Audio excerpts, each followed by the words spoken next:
أعوذ بالله من الشيطان الرجيم بسم الله الرحمن الرحيم وصلى الله على محمد وعلى آله الطيبين الطاهرين الذين أذهب الله عنهم الرجس وطهرهم تطهيرا اللهم صل على محمد وآل محمد ولعنة الدائمة الباقية على أعدائهم ومنكر فضائلهم وغاصب حقوقهم أجمعين من يوم عداوتهم إلى قيام يوم الدين أما بعد يا عباد الله أوصيكم ونفسي بتقوى الله فإن التقوى خير الزاد وبها المعاد وتنفع يوم لا ينفع فيه مال ولا بنون إلا من أتى الله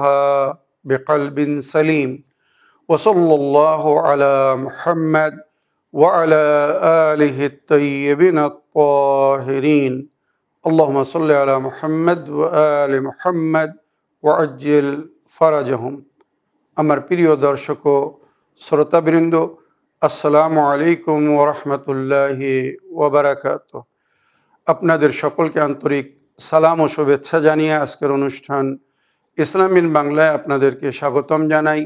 আশা করি আপনারা যে যেখানে আছেন ভালো আছেন, কুশল ও মঙ্গলে আছেন, সুখে থাকুন, শান্তিতে থাকুন, সমস্ত প্রকারের দুঃখ কষ্ট থেকে মুক্তিতে থাকুন। আল্লাহ রব্বুল আলামিনের কাছে এই কামনা করি। যারা অসুস্থ আল্লাহ তাদেরকে সুস্থতা দান করুন, যারা ঋণে ভুগছে আল্লাহ তাদেরকে ঋণ মুক্তি করুন। ওইরূপ যাদের জীবনে কোনো প্রকারের অভাব বা অশান্তি আছে আল্লাহ রব্বুল আলামিন তাদের সকলের জীবনে সুখ শান্তি দান করুন ও সকলের মনোকামনা আশাকে পূরণ করুন। আমাদের সকলকে সৎ পথে চলার, অসৎ পথ থেকে দূরে থাকার এবং এক অপরকে সৎ উপদেশ দেওয়ার তৌফিক দান করুন। আমরা যেন সত্য বা হক জিনিসকে জেনে শুনে মেনে তার উপরে আমাল করে সেটা যেন অন্যদের সামনে তুলে ধরতে পারি বা সকলের কাছে পৌঁছে দিতে পারি। আল্লাহ রব্বুল আলামিন আমাদেরকে সেই মনোবল ও নেক তৌফিক দান করুন। আমিন ইয়া রাব্বাল আলামিন। এই দোয়ার সঙ্গে আজকের পর্ব শুরু করতে চলেছি। বিনা কোনো ভূমিকায় সরাসরি আপনাদের পাঠানো পেন্ডিং প্রশ্নের উত্তর দিতে চাই। তাই আসুন দেখি কোথা থেকে কে কি প্রশ্ন করছেন। আগে একটি লিখিত চিঠি পড়ব, তারপরে ইনশাল্লাহ আপনাদের পাঠানো ভয়েসমেল বা অডিও রেকর্ডিং প্লে করব। আসসালামু আলাইকুম, জনাব মাওলানা সাবির রেজা সাহেব, আমি নদিয়া জেলা থেকে সুরাজ শেখ বলছি। মাওলানা সাহেব, আমার প্রশ্ন হলো, হজরত ইমাম জাইনুল আবদিন আলাইহিস সালামের রিসালাতুল হুকুক থেকে একজন বন্ধুর কি হক, এই সম্পর্কে আপনি একটু আলোচনা করবেন। ওয়ালাইকুম আসসালাম ওয়া রাহমাতুল্লাহি ওয়া বারাকাতুহু। আমার প্রিয় ভাই সুরাজ শেখ সাহেব সুন্দর চিঠি লেখার জন্যে এবং সুন্দর একটি বিষয়ে জানার জন্যে প্রশ্ন রেখেছেন, তার জন্যে ধন্যবাদ জানাই। শরিয়তে ইসলামে আমাদেরকে বহু অধিকার বা হক বিষয়ে বলা হয়েছে। কার কি হক এ বিষয়ে সবচেয়ে সুন্দর যার বাণী আজ বিশ্বের সামনে, এমনকি ইউনাইটেড নেশনের সামনে একটি আদর্শ, একটি উদাহরণ, আইডিয়াল বলা হয়েছে ইমামে জাইনুল আবদিন আলাইহিস সালামের রিসালাতুল হুকুক। ওই রেসালার মধ্যে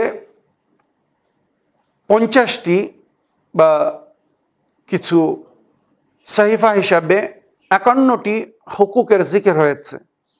তার মধ্যে একটি হচ্ছে সাথী বা বন্ধুর হক কি।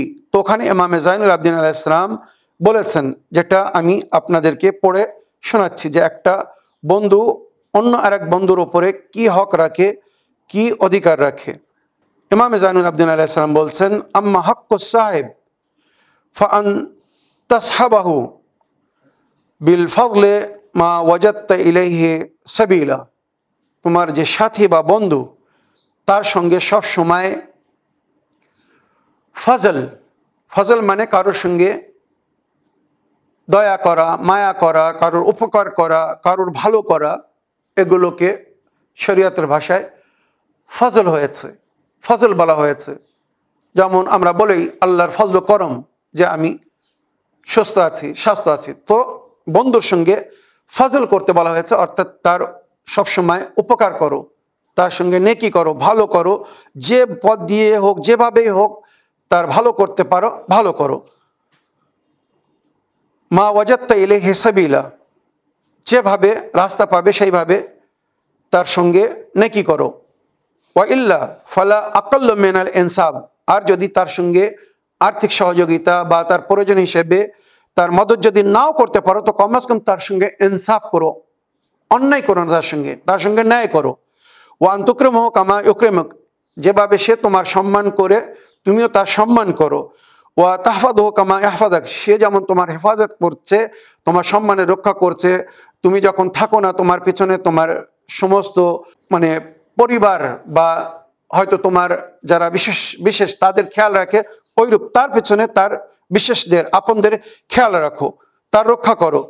ওয়ালা ইয়াসবাকাকা ফিমা বাইনাকা ওয়া বাইনহু ইলা মাকরামাতিন, আর তোমার আর তার মধ্যে যে একটা সুন্দর সম্পর্ক, বন্ধুত্বের সম্পর্ক, এই সম্পর্কের মাধ্যমে চেষ্টা করো তোমার আগে যেন সে উপকার না করে, মানে তুমি তার উপরে আগে উপকার করার চেষ্টা করো, তার থেকে উপকার নেওয়ার চেষ্টা কম করো, উপকার করার চেষ্টা বেশি করো। তো হাকিকি দোস্ত বা বন্ধু হচ্ছে সেই ব্যক্তি যে মদত করার চেষ্টা করে, মদত নেওয়ার চেষ্টা কম করে, যেটা ইমাম বলছেন ফাইন সাবাকাকা কাফাতাহু, যদি সে আগে তোমার উপরে উপকার করে তো তুমিও তার সঙ্গে উপকার করো, নেকি করো, যে যেমন সে তোমার সঙ্গে করেছে। ওলা তুকাসসির বিহি আম্মা ইয়াস্তাহিক্কু মিনাল মুআদ্দা, সে যে ভালোবাসার অধিকারকে হক রাখে তাতে কোনো ত্রুটি করো না, কোনো কম করো না, কোনো অভাব দেখিও না। সে সামান্য যদি করে তো তার থেকে বেশি তুমি তার সঙ্গে করো। তুলজিমু নাফসাকা নাসিহাতুহু, আর সে যদি তোমাকে কোনো নসিহত করে তো তার উপরে আমাল করো। বন্ধু বন্ধুর মঙ্গল চায়, বন্ধু বন্ধুর ভালো চায়, তো ভালো কথা যদি বলে তো সেটাকে মেনে নাও, তার উপরে আমাল করো, শুধু শুনো না। অনেকেই আছে বন্ধু মনে করে পরামর্শ চায়, কিন্তু যখন আমরা বলি তো তার উপরে আমাল করে না, তো তখন কষ্ট হয়, দুঃখ লাগে যে ভালো পরামর্শ দিলাম কিন্তু আমাল করলো না। যখন মুসিবতে পড়ে যায় তখন বলে মাওলানা সাহেব সরি, আপনি যেটা বলেছিলেন যদি ওইটা মেনে নিতাম, তার উপরে আমাল করতাম, আজ এই ক্ষতিগ্রস্ত হতে হতো না, এই অসুবিধার মধ্যে পড়তে হতো না। তখন হয়তো মুখের উপরে বলতে পারি না বন্ধু বলে, কিন্তু মন বলে যে এমন বন্ধু থেকে দূরে থাকাই উচিত, যে পরামর্শ চায় আর আমি পরামর্শ দিচ্ছি কিন্তু সে আমাল করছে না। তো বন্ধু যদি কোনো পরামর্শ দেয় তো তার উপরে আমাল করো। ও হায়াতাতহু, আর তাকে ফলো করো বা তার খেয়াল করো, যেমন সে তোমাকে পরামর্শ দিচ্ছে ওইরূপ প্রয়োজন হলে তুমিও তাকে পরামর্শ দাও, তার সঙ্গে কোঅপারেট করো। ওয়া মুআযাদাতুহু আলা তাআতি রাব্বিহি, আর আল্লাহর ইতাআতে সহযোগিতা করো, কুওয়াতে বাজু হও, বন্ধু বন্ধুর জন্য কুওয়াতে বাজু শক্তি হয় আল্লাহর পথে চলার জন্য, আল্লাহর বিরুদ্ধে যাবার জন্য না। এখনকার বন্ধুরা আল্লাহ থেকে দূরে নিয়ে যাচ্ছে। এমন বন্ধু বানান যে আপনাকে আল্লাহর পথের দিকে নিয়ে যাবে, আল্লাহর উপাসনার দিকে নিয়ে যাবে, ইবাদতের দিকে নিয়ে যাবে। মসজিদে যাচ্ছেন, বন্ধু বসে আছে, ওকে বলুন চলো মসজিদে চলো, আমরা নামাজ পড়ে আসি। ওই বান্দাকে, বন্ধুকে যদি নামাজে নিয়ে যেতে পারো তো মনে রাখবে নামাজে যত মামুমিনদের সংখ্যা বাড়ে জামাতের সব তত বৃদ্ধি হয়। একজন বৃদ্ধি হওয়ার কারণে হয়তো এক রেখাত নামাজের সওয়াব 100 রেখাতের সমান হতে পারে। তো যত নামাজীদের সংখ্যা বাড়বে জামাতের সওয়াব তত বৃদ্ধি পাবে। তো ওইভাবে সঙ্গে নিয়ে যান। কিন্তু আমরা যে জিনিসটা এখন দেখছি বর্তমান বাস্তব এটাই, হকিকত এটাই। আমি নামাজ পড়তে যাচ্ছি, একটা উদাহরণ দিচ্ছি, শুধু নামাজ পড়তে যাচ্ছি, বন্ধু বসে আছে, আমি বললাম চলো নামাজ পড়ে আসি, সে বায়না দিচ্ছে না না আমার কাপড় চোপড় ঠিক না, এখন ভালো না, আমি এখন মসজিদে যেতে পারছি না, তোমার সঙ্গে যাব না, তুমি যাও, আমি পরে যাব। ওই বন্ধুকে যদি সঙ্গে সঙ্গে আপনি বলেন বা আমি বলি চলো এক জায়গায় আমন্ত্রণ আছে, প্রোগ্রাম হচ্ছে, ওখানে সুন্দর পানাহারের ব্যবস্থা আছে, তখন সে বলবে না যে আমার কাপড় ময়লা, আমি যাব না, দাঁড়া একটু দাঁড়া, আমি কাপড় চেঞ্জ করে আসছি। নামাজের জন্য ডাকছিলেন, মসজিদে যেতে বলছিলেন, অভিযোগ দিচ্ছিল, বাহানা করছিল যে কাপড় ময়লা। দাওয়াতে যাতে বলছেন, খাওয়ার জন্য যেতে বলছেন, বলছে দাঁড়া আমি কাপড় পরিবর্তন করে আসছি। তো এটাই দুনিয়া, এটাই বাস্তব। তো এই ধরনের বন্ধুদের থেকে বিরত থাকবেন, দূরে থাকবেন। বন্ধু হকিকে বন্ধু যে নেকিতে সহযোগিতা করবে, নেক কাজের দিকে আমন্ত্রণ জানাবে, সে বন্ধু। আর অনেক অনেক সময় বন্ধুকে ভাইয়ের চেয়ে তো গুরুত্ব দেওয়া হয়েছে, মনে রাখবেন। ওয়া মাউনাতু আলা নাফসি ফিমা লা ইয়াহুম্মু বিহি মিন মাসিয়াতি রাব্বিহি, আর তার সমস্ত প্রকারের সহযোগিতা করতে বলা হয়েছে, বন্ধুর মদত করতে বলা হয়েছে শুধু আল্লাহর মাসিয়াত ছাড়া, মানে গুনার কাজে মদত করবেন না।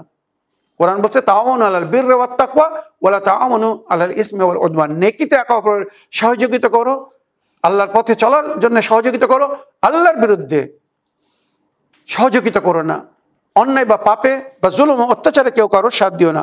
সুম্মা তাকুনু আলাইহি রাহমা, তোমরা যদি এইভাবে আল্লাহর পথে চলতে এক অপরের সহযোগিতা করো তো আল্লাহর রহমতের বর্ষণ হবে তোমাদের উপরে। ওয়ালা তাকুনু আলাইহি আযাবান, তার উপরে কোনো আযাব হবে না, বা তোমরা এক অপরের জন্য রহমত হও, কেউ কারোর জন্য আযাব হবে না। এগুলো কিন্তু বন্ধুদের জন্য বলা হচ্ছে, তোমরা এক অপরের জন্য রহমত হও, কেউ কারোর জন্য অশান্তির কারণ হয় না, আযাবের কারণ হয় না। ওয়ালা কুওয়াতা ইল্লা বিল্লাহ, মনে রেখো আল্লাহর ছাড়া কারোর শক্তি নেই, তো আল্লাহর কাছে সবসময় শক্তির কামনা করো। কোরআনের আয়াতের মধ্যে আল্লাহ বলেছেন, ইয়া আইয়ুহান নাস ইন্না খালাকনাকুম মিন যাকারিন ওয়া উনসা ওয়া জাআলনাকুম শুউবান ওয়া কাবাইলা লিতাআরাফু ইন্না আকরামাকুম ইনদাল্লাহি আতকাকুম। আল্লাহ এই যে বিভিন্ন রং রূপে বিভিন্ন গোত্র বা কাবিলায় আমাদেরকে সৃষ্টি করেছেন, বিভিন্নভাবে যে আমাদেরকে আল্লাহ এই দুনিয়ায় পাঠিয়েছেন, এ কিন্তু কোনো অর্থ রাখে না। এগুলো শুধু এই জন্য আল্লাহ দিয়েছেন, শারীরিকভাবে যে গঠনভাবে যে পার্থক্য রেখেছেন, রূপ রং নকশা হিসাবে বা গোত্র পরিচয় হওয়ার জন্যে। সবাই যদি একই রঙের, একই রূপের, একই ধরনের হতো, পরিচয় হতে পারতো না, মানে কনফিউজ হয়ে যেত মানুষ। এই জন্য বিভিন্ন রং রূপ আল্লাহ দান করেছেন। তবে আল্লাহ শেষে একটা কথা বলেছেন, ইন্নামা আকরামাকুম ইনদাল্লাহি আতকাকুম, মনে রেখো তোমাদের নিকটে সেই সম্মানিত যে মুত্তাকি, পরহেজগার। এই যে বলা হয়েছে কেন, সম্পর্ক যাতে মানুষ এক অপরের থেকে পরিচিত হয়। বন্ধু আগে অপরিচিত ছিল, তাকে জানতাম না, চিনতাম না, মানতাম না। আজ যখন তার ব্যবহার থেকে, তার কথাবার্তা শুনে প্রভাবিত হলাম, তাকে বন্ধু করে নিলাম, এবারে সুখ দুঃখের সে সাথী হয়ে গেল। আমার কষ্ট আমি তাকে বলছি, তার কষ্ট আমাকে বলছে, আমি তাকে ভালো পরামর্শ দিচ্ছি, সে আমাকে ভালো পরামর্শ দিচ্ছে। তো এখানে কোরআন ও হাদিস বলছে, বা নবী করিম সাল্লাল্লাহু আলাইহি ওয়াসাল্লাম বা আহলে বায়াত বলেছেন, এমন যদি বন্ধু হয় তো যেমন ইহকালে তারা সাথী, ওইভাবে জান্নাতেও তারা এক অপরের সাথী হবে, এক অপরের পাশে থাকবে, এক অপরের সঙ্গে থাকবে, যদি তারা নেকিতে এক অপরের সহযোগিতা করে থাকে। তো মনে রাখবেন, বন্ধু ইমামে জাইনুল আবদিন আলাইহিস সালামের নজরে এইভাবে বন্ধুর খেয়াল রাখতে বলা হয়েছে, বা বন্ধুর সঙ্গে ব্যবহার করতে বলা হয়েছে। আশা করি আপনার প্রশ্নে আপনি উত্তর পেয়েছেন। এবারে আমি আপনাদের পাঠানো অডিও প্লে করব, দেখি কোথা থেকে কে কি জানতে চাচ্ছেন বা কে কি বলতে চাচ্ছেন। আসসালামু আলাইকুম, আমি মিজানুর রহমান মল্লিক, দক্ষিণ চব্বিশ পরগনা থেকে। আজকে ইসলামিক বাংলায় আমি প্রিয় মৌলানা সাহেবের কাছ থেকে তাকলিদ সম্পর্কে জানতে চাই। তাকলিদ কি এবং কার তাকলিদ করব আমরা এবং কিভাবে করব সেটা যদি বুঝিয়ে বলতেন তো ভালো হতো। আসসালামু আলাইকুম, জাযাকাল্লাহ খাইর। ওয়ালাইকুম আসসালাম রহমতুল্লাহি ওয়াবারাকাতুহু। আমার প্রিয় ভাই মিজানুর রহমান সাহেব, আপনার ভয়েস মেলের জন্য আপনাকে ধন্যবাদ জানাই। তবে আপনি যে বিষয়ে জানতে চেয়েছেন, আমি বহুবার এ বিষয়ে আলোচনা করেছি। আপনি তাকলিদ কি এবং কার তাকলিদ করবেন এ বিষয়ে জানতে চেয়েছেন। তো আপনি হয়তো নতুন আমাদের দর্শক বলে সেই সমস্ত এপিসোড দেখেননি, শোনেননি, তাই সারাংশরূপে আমি আপনার প্রশ্নের উত্তরে বলবো, তাকলিদ মানে শরীয়তের উপরে, দ্বীনের উপরে আমাল করার জন্যে মুজতাহিদে জামিউশ শারায়েত, শর্তগুলো আগে বলবো বা জিকির করব। মুজতাহিদে জামিউশ শারায়েতের ফতোয়ার উপরে আমাল করা বা তার কথা মতো চলা, এটা হচ্ছে তাকলিদ, যার সম্পর্কে ইমামে হাসান আসকারী আলাইহিস সালাম বিশেষ করে উনি শেষ এমন ইমাম ছিলেন যিনি প্রকাশ্য রূপে আল্লাহর বান্দাদের সামনে ছিলেন আর হেদায়েত করেছিলেন, সমস্ত সমস্যার সমাধান করে দিতেন বা সমস্ত মাসলার উত্তর দিতেন। কিন্তু ওনার পরে যখন ওনার ছেলে ইমামে মেহেদী আলাইহিস সালামের দৌর আসলো, তো আপনারা জানেন প্রথম থেকেই উনি গায়বাতে আছেন। আল্লাহ রব্বুল আলামিন ওনার হেফাজতের জন্যে ওনাকে অদৃশ্য রেখেছেন, গায়বাতে রেখেছেন। এটা একটা ভিন্ন বিষয়। তো ইমামে জামান আলাইহিস সালামের গায়বাতের যুগে দ্বীনের উপরে আমাল করার জন্যে আমাদের জন্য বলা হয়েছে, যেমন স্বয়ং ইমামে জামানা বলেছেন, আম্মাল হাওয়াদিস ফারজিউ ইলা রুআতি আহাদিসিনা, যখন নতুন নতুন মাসলা মাসাইল পেশ আসবে তখন তোমরা আমাদের রুয়াত, যাদের মাধ্যমে আমরা আমাদের তালিমাত আমাদের মান্যকারীদের কাছে পৌঁছে দিচ্ছি বা পৌঁছে দেব বা পৌঁছে দিয়েছি, তাদের সঙ্গে সম্পর্ক গড়বে আর সঠিক জিনিস জেনে মেনে তার উপরে আমাল করবে। তাদেরকে ফলো করা মানে আমাদেরকে ফলো করা, আমাদের কথা মেনে চলা। ওই ইমামে হাসান আসকারী আলাইহিস সালাম দুনিয়া থেকে যাওয়ার আগে বলেছিলেন, মান কানা মিনাল ফুকাহায়ে সাইনান লিনাফসিহি হাফিজান লিদীনি মুখালিফান আলা হাওয়া মুতিআন লিআমরি মাওলা ফালিল আওয়ামি আন ইউকাল্লিদুহু। মুজতাহিদ, মুফতি, মারজায়ে তাকলিদ যাদেরকে আমরা বলি, এনাদের মধ্যে ফুকাহা যাদেরকে বলা হয়, এনাদের মধ্যে মান কানা সাইনান লিনাফসিহি, যে নিজের নফসের হেফাজত করবে, বাঁচাবে সমস্ত গুনাহ থেকে, হাফিজান লিদীনি, নিজের দ্বীনের হেফাজত করবে মানে পরিপূর্ণভাবে দ্বীনের উপরে আমাল করবে, মুখালিফান আলা হাওয়া, নিজের মনোকামনা ও ইচ্ছার বিরোধিতা করবে, মানে কোনো এমন কাজ করবে না যেটা আল্লাহ বিরোধী, নবী বিরোধী, শরীয়ত বিরোধী, হাজার মন চাইলেও এমন কাজ করবে না, মুখালিফান আলা হাওয়া। তাহলে কত পবিত্র নফসের মালিক হবে সে, ভেবে দেখুন। মুতিআন লিআমরি মাওলা, নিজের মাওলা মানে আল্লাহ ও রাসূল ও আহলুল বাইতের ইতাআত করবে, মানে আল্লাহ রাসূল আহলে বাইতের কথা মতো জীবনযাপন করবে। এমন মুজতাহিদ যদি আপনারা পান, তো ইমাম বলছেন ফালিল আওয়ামি ইউকাল্লিদুহু, আওয়াম এমন ব্যক্তিকে ফলো করবে, এমন ফাকিহ মানে ফিকহ শাস্ত্র পরিপূর্ণরূপে যিনি জানেন। এই হচ্ছে তাকলিদ। এবারে কার তাকলিদ করবেন, তো শর্তের জন্য এখানে বলা হয়েছে সর্বপ্রথম যার আপনি তাকলিদ করবেন পুরুষ হতে হবে, কোনো নারীর তাকলিদ জায়েজ না। আর সে যেন বালিগ হয়, সাবালক হয়।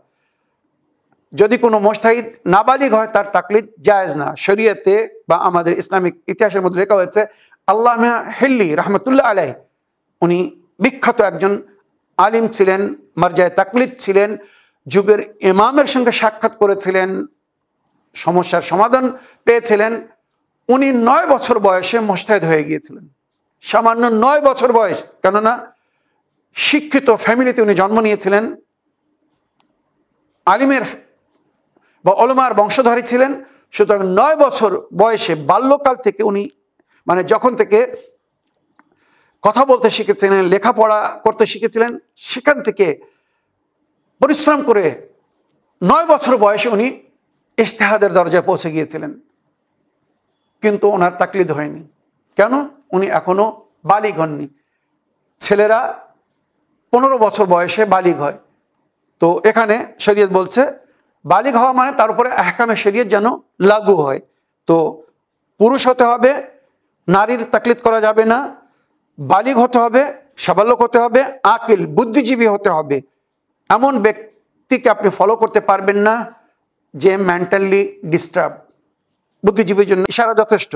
পরিপূর্ণ বিবেকধারী হতে হবে, সে যেন কোরআন ও হাদিস থেকে সুন্দরভাবে শরীয়তের মাসাইল পুট আউট করতে পারে, রওয়ায়েত দেরায়েত থেকে যেন সঠিক সমস্যার সঠিক সমাধান দিতে পারে।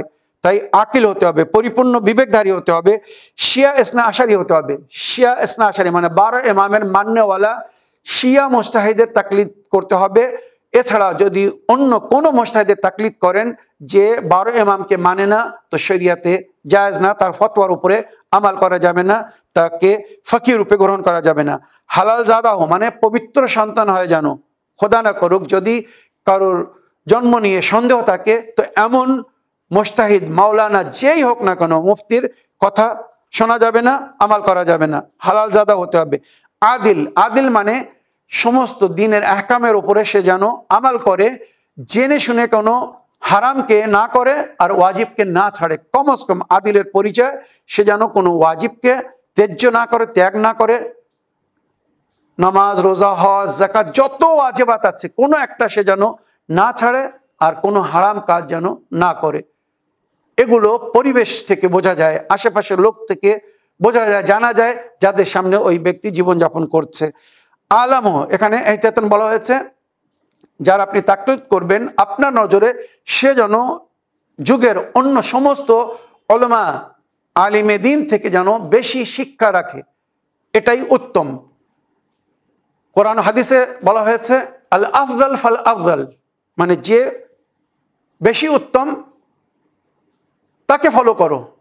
আফামাই ইয়াহদি ইলাল হক হাক্কা ইত্তাবা আম্মাল্লা ইয়াহদি ইল্লা আন ইউহদা, যে হেদায়েত নিয়ে এসেছে, হেদায়েত দিতে এসেছে,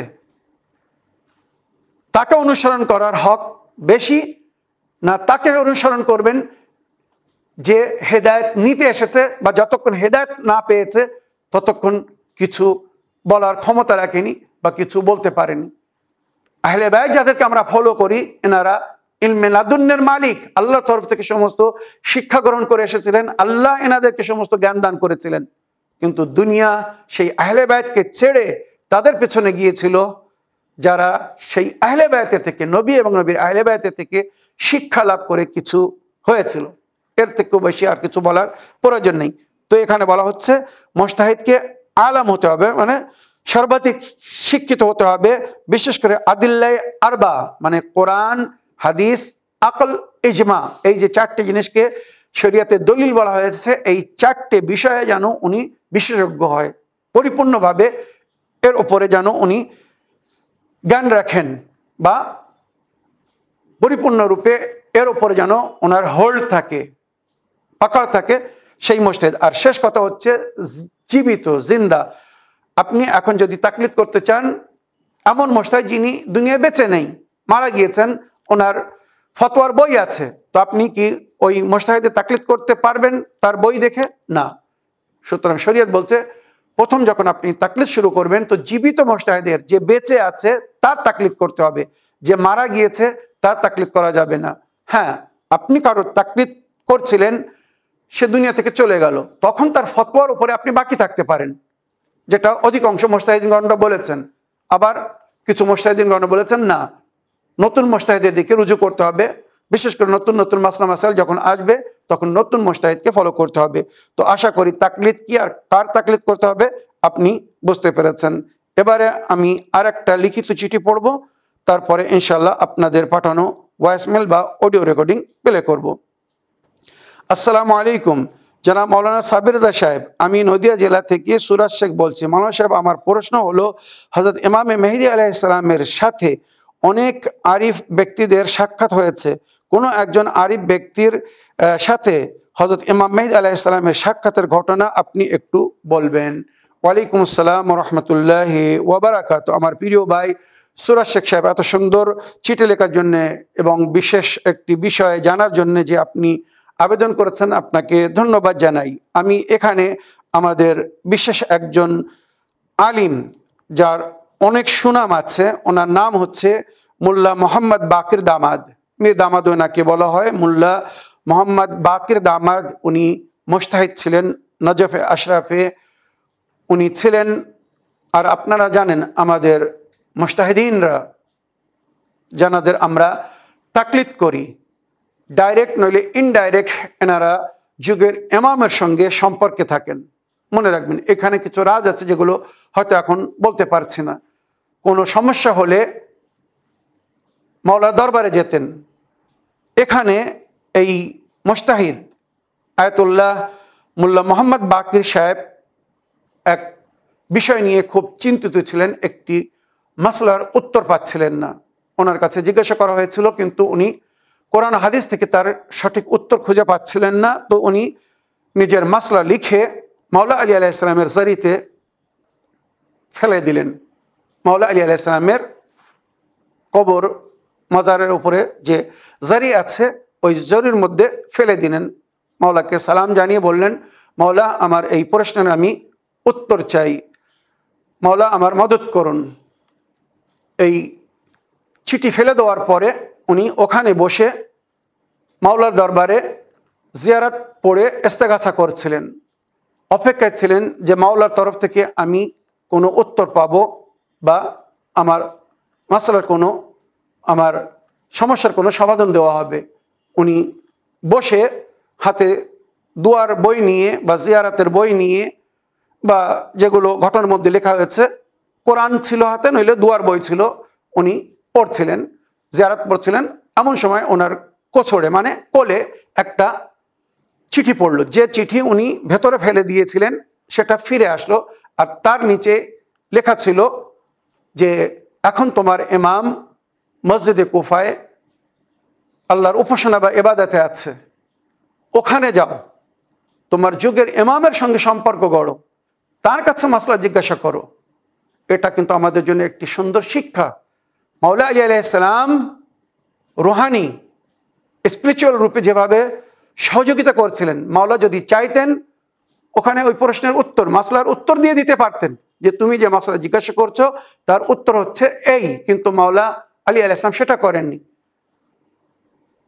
মোল্লা বাকির দামাতকে বললেন তোমার ইমাম এখন মসজিদে কুফাতে আছে, আর সেটা কিন্তু ছিল ভোরের সময়।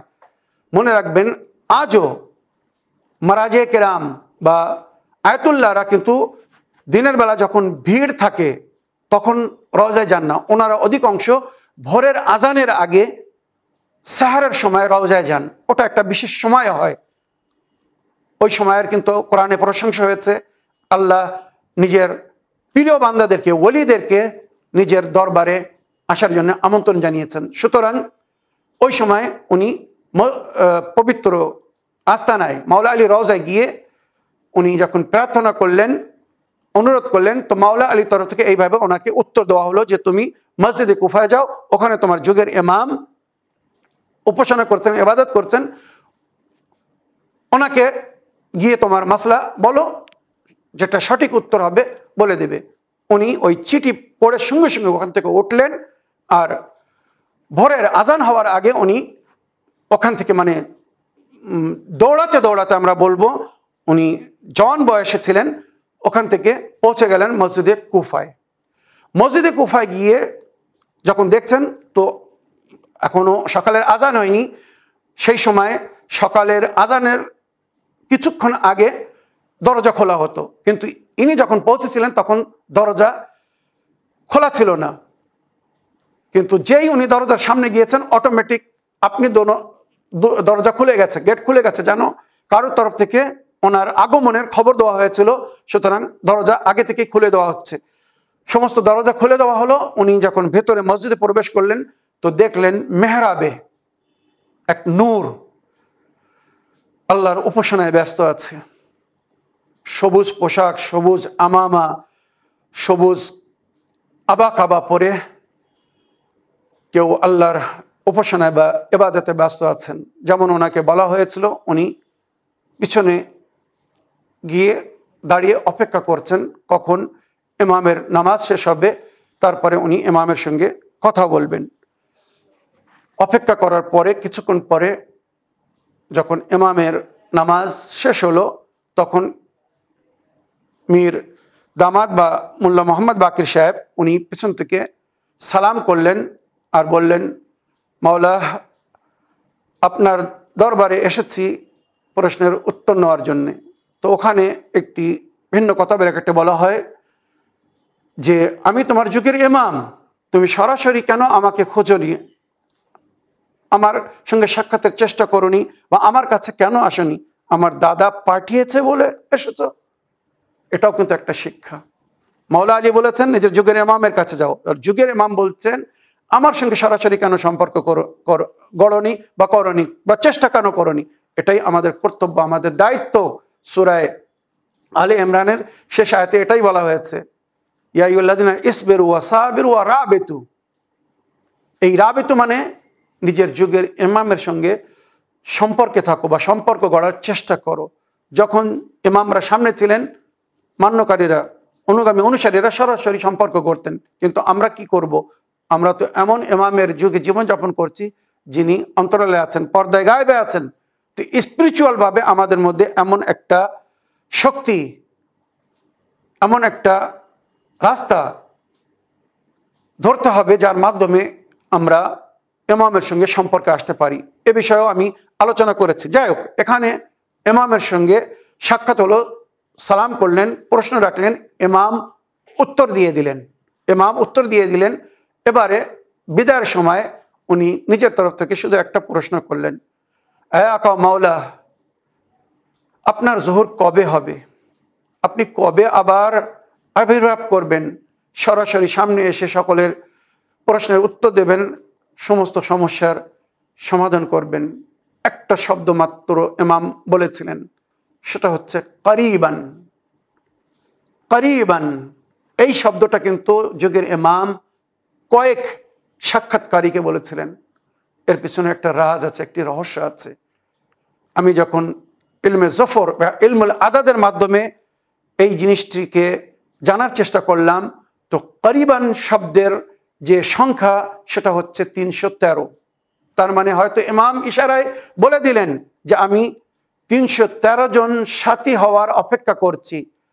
সেই স্ট্রং পিপল, সেই মজবুত দিনদার ইমানদার, যার সম্পর্কে কোরআন হাদিস বলছে কান্নাহুম বুনিয়ানুম মারসুস, সীসা পিলাই হুই দেওয়ার।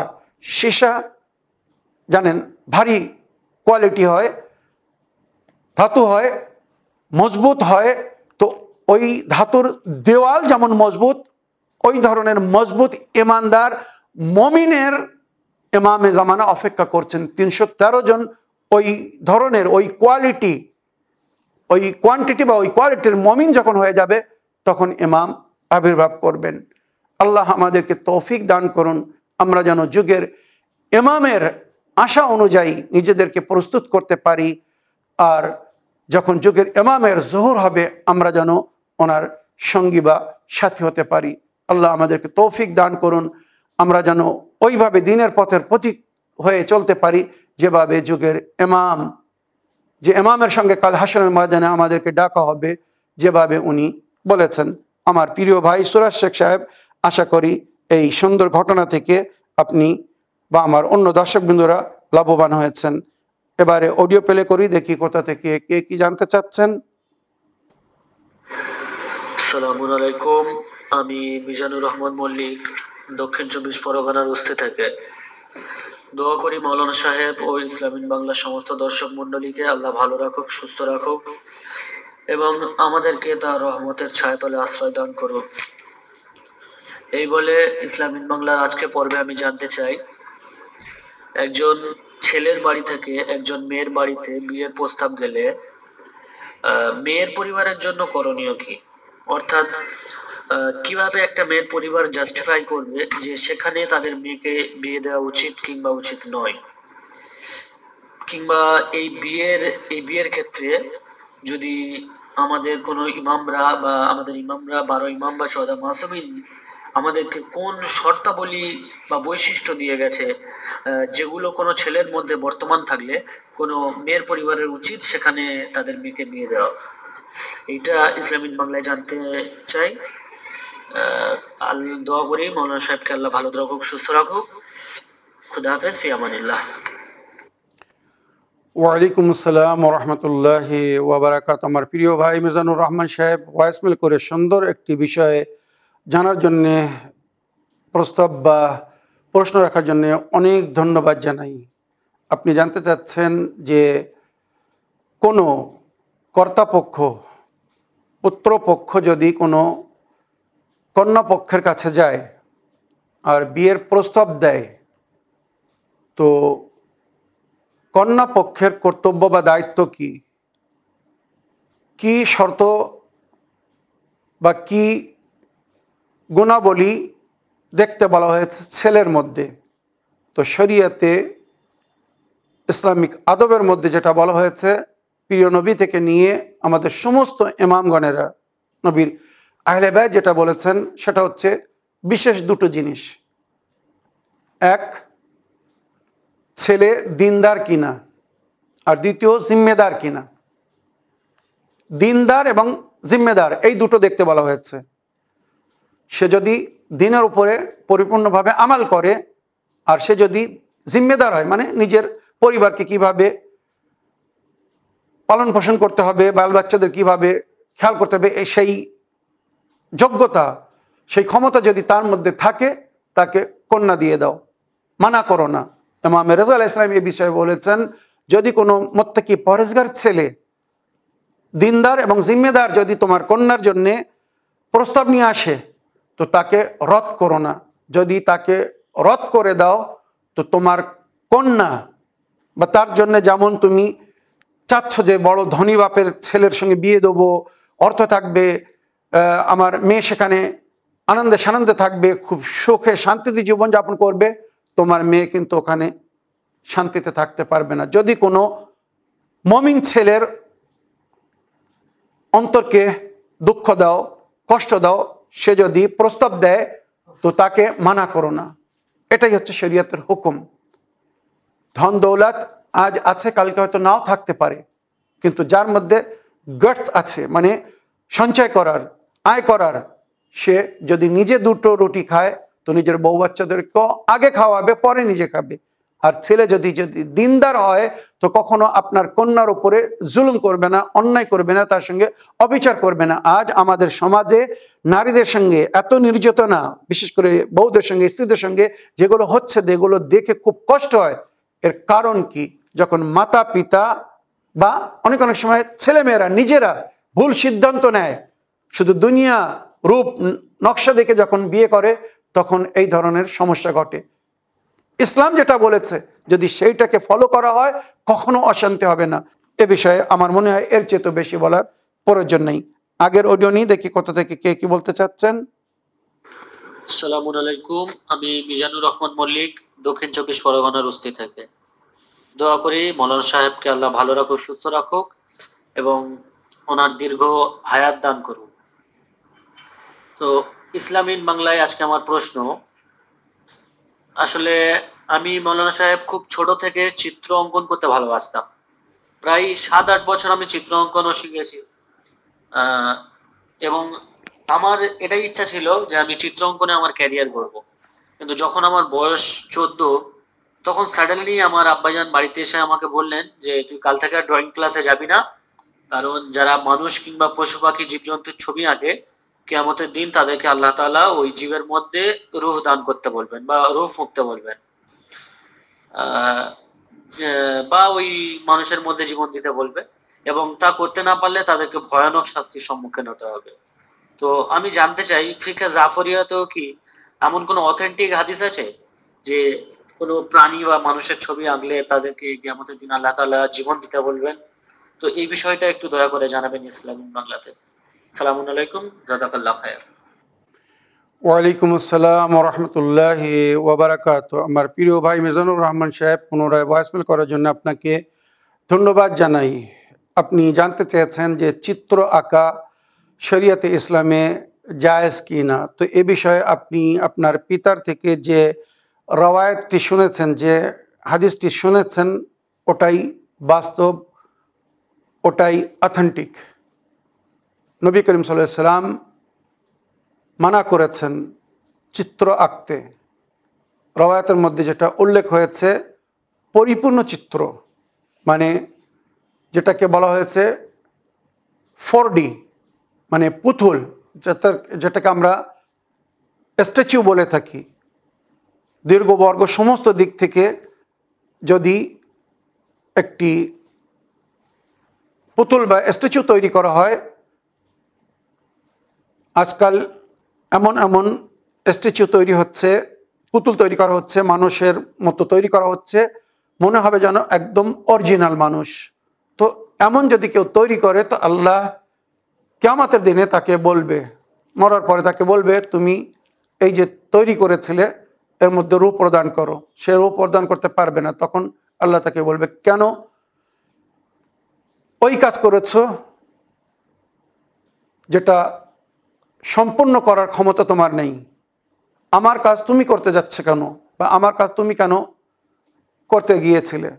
এভাবে রওয়ায়াতের মধ্যে, হাদিসের মধ্যে উল্লেখ হয়েছে। তবে আমাদের মুজতাহিদিনগণ যেটা বলেছেন, আমি সেটাই শরীয়তের সংবিধান হিসাবে শোনাতে চায়। আর ওটা সেটা হচ্ছে ইনকমপ্লিট তসবির, ইনকমপ্লিট চিত্র বা ফটো আঁকা জায়েজ তবে মকরু, জায়েজ তবে মকরু। মকরু মানে যে কাজ না করা ভালো কিন্তু করলে কোনো দোষ নেই, পাপ নেই। যেমন আমাদের বাচ্চারা স্কুল কলেজে পড়াশুনো করে, অনেক অনেক সময় স্কুল থেকে কলেজ থেকে প্রজেক্ট দেওয়া হয়, চিত্র আঁকতে হয় কোনো প্রাণী রচনা করার জন্য বা কোনো জিনিস আঁকতে বলা হয়, তো শরীয়ত বলছে কোনো অসুবিধে নেই। 2D বা 3D মানে আপনারা যখন কোনো ফটো বা তসবির দেখেন বা কোনো চিত্র আপনারা দেখেন বা আঁকেন, মনে রাখবেন এটা কিন্তু 4D করা যায় না, এটা 2D, খুব বেশি 3D, মানে সামনে দেখা যাবে আর দুই সাইড দেখা যাবে, বা সামনে আর এক ধার মানে আমাদের সামনে থাকে, ব্যাক সাইড কিন্তু আমরা দেখতে পাই না। এটা অনুভব হয় যে যার সামনে আছে তার মানে তার পিছনে আছে। এটা হচ্ছে ইনকমপ্লিট ফটো, বা অনেক অনেক সময় অর্ধেক ফটো তৈরি করা হয়। তো যদি ফটোর মধ্যে কোনো প্রকারের ত্রুটি থাকে, মানে কমপ্লিট যদি না হয়, তাহলে সেটা বানানো যাবে, কোনো অসুবিধা নেই। তবুও এটা মকরু। মকরু মানে যে কাজ না করা ভালো কিন্তু করলে কোনো পাপ নেই। কমপ্লিট যেটা স্ট্যাচু আমরা বলে থাকি, যেমন প্রতিমা তৈরি হয়, বুত তৈরি হয় বা স্ট্যাচু তৈরি হয়, এগুলো শরিয়াতে অবৈধ বা নাজায়েজ বলা হয়েছে। আশা করি আপনার প্রশ্নের আপনি উত্তর পেয়েছেন। আগের অডিও নিয়ে দেখি কোথা থেকে কে কি বলতে চাচ্ছেন বা কে কি জানতে চাচ্ছেন। আজকের এপিসোডের শেষ অডিও। আসসালামু আলাইকুম, আমি মিজানুর রহমান মল্লিক, দক্ষিণ চব্বিশ পরগনার বস্তি থেকে। দোয়া করি প্রিয় মাওলানা সাহেব এবং ইসলামিক বাংলার সমস্ত দর্শককে আল্লাহ তাআলা ভালো রাখুক, সুস্থ রাখুক। আজকের ইসলামিক বাংলার পর্বে আমি জানতে ইচ্ছুক যে বিলালে হাবশী রাদিয়াল্লাহু তাআলা আনহুকে কি রাসূলুল্লাহ সাল্লাল্লাহু আলাইহি ওয়াসাল্লামের ইন্তেকালের পর মক্কা থেকে তাড়িয়ে দেওয়া হয়েছিল আজানে আলিউন ওলিউল্লাহ বলার কারণে? তো মাওলানা সাহেব, এই বিষয়টাকে আপনি একটু বিস্তারিত আমাকে জানাবেন যে আদতে কি আজানে আলিউন ওলিউল্লাহ বলার কারণে বিলালে হাবশীকে কি তাড়িয়ে দেওয়া হয়েছিল মক্কা থেকে? এটা আমি আজকের ইসলামিক বাংলায় জানতে চাই। ভালো থাকুন, সুস্থ থাকুন। সালামুন আলাইকুম, জাযাকাল্লাহ খাইর।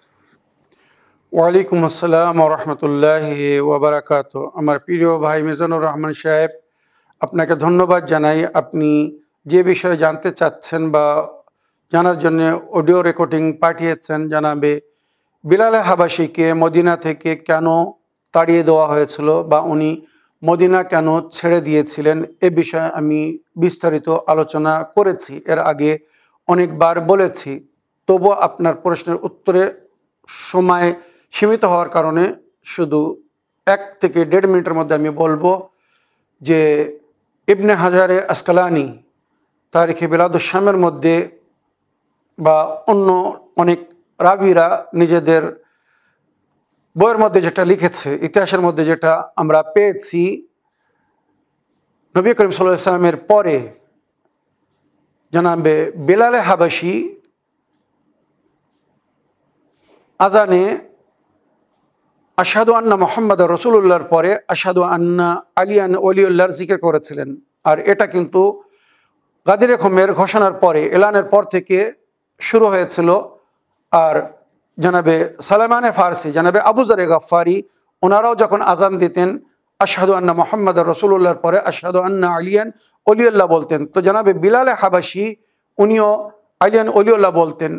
নবীর পরে যখন অন্যরা ক্ষমতায় আসলো, তো বিশেষ করে 2 নম্বর ব্যক্তির সম্পর্কে ইতিহাসে লেখা হয়েছে, উনি গিয়ে বিলাল হাবাশিকে বললেন, বিলাল, এতদিন যা বলেছ আজকের পরে আর যেন আজানে মোহাম্মদ রসুল্লাহর পরে আলিউন ওলিউল্লাহ বলো না। তখন উনি বললেন, জানাবে বিলাল হাবাশি বললেন, আকফর বা আদাল ইমান, ইমান আনার পরে আমি কি কুফর এখতিয়ার করব? তার মানে হজরত আলী আলাইহিস সালামকে ছেড়ে দেওয়া মানে কুফর এখতিয়ার করা, এটা সম্ভব না। তখন নাকি দ্বিতীয়জন ধমকি দিয়েছিল, বিলাল, তোমার সামনে একটাই অপশান, দ্বিতীয় কোনো অপশান নেই, হয় আজান থেকে আলিয়ান ওলিউল্লাহ ছাড়তে হবে আর নইলে মদিনা ছাড়তে হবে। এখানে যদি তুমি আজানে আলিয়ান ওলিউল্লাহ বলো তো সবাই আলীর দিকে চলে যাবে, আমাদের সঙ্গে থাকবে না। যার নাম আজানে তাকে ছেড়ে আমাদেরকে ফলো করবে না। সুতরাং বাস্তব সেটাই হয়েছিল। ওখানে ইতিহাসে আরও একটা কথা লেখা হয়েছে, এজিদের বাপ না কি বলেছিল যে বিলালকে আমার দেশে আমার কাছে পাঠিয়ে দাও, আমি বিলালকে সব বুঝিয়ে দেব। এখানে ইশারা বুঝে নিতে হবে। সুতরাং বাধ্য করে জনাবে বিলালকে শামে নিয়ে যাওয়া হয়েছিল বা ওনাকে মদিনা ছাড়তে বাধ্য করা হয়েছিল, যেটা ইতিহাসে আমরা পেয়েছি। আর আমাদের অনেক আহলে সুন্নাত ভাইদের বুজুর্গানেরা এগুলো নিজের বক্তব্যের মাধ্যমে এখন প্রকাশ্য রূপে বলছেন। ইতিহাস কোনোদিন লুকানো যায় না, ঢাকা যায় না। হয়তো সময়ের সঙ্গে সেটাকে চেপে রাখা হয়, কিন্তু এক না একদিন হকিকত সত্য সামনে আসে। আর আজ আমার কাদিরিয়া ফেরকার বা সুফি ফেরকার অনেক বুজুর্গানে দিন, আলিমে দিনরা ওনারা প্রকাশ্য রূপে এটা বলছেন যে জনাবে বিলালে হাবেশিকে মদিনা থেকে বাইর করে দেওয়া হয়েছিল, আর নইলে ওনাকে মদিনা ছাড়তে বাধ্য করা হয়েছিল শুধু এই জন্যে যে উনি আজানে নবী করিম সাল্লাল্লাহু আলাইহি ওয়াসাল্লামের জীবনে যেমন আলিউন উলিউল্লাহ বলছিলেন, ওইরূপ ওনার পরে যখন আজানে আলিউন উলিউল্লাহ বলতেন তখন ওনাকে মানা করা হয়েছিল, হয় আজানে আলিউন উলিউল্লাহ বলা ছাড়তে হবে আর নইলে মদিনা ছাড়তে হবে। তো উনি বললেন আমি মদিনা ছেড়ে দেবো, কিন্তু আজানে আলিউন উলিউল্লাহ বলা ছাড়বো না। আশা করি আপনার প্রশ্নের আপনি উত্তর পেয়েছেন। এই বলে আমার আজকের বক্তব্য এখানে শেষ করলাম। ওয়া আখিরু দাওয়ানা আলহামদুলিল্লাহি রাব্বিল আলামিন। ওয়াসসালামু আলাইকুম ওয়া রাহমাতুল্লাহি ওয়া বারাকাতুহু।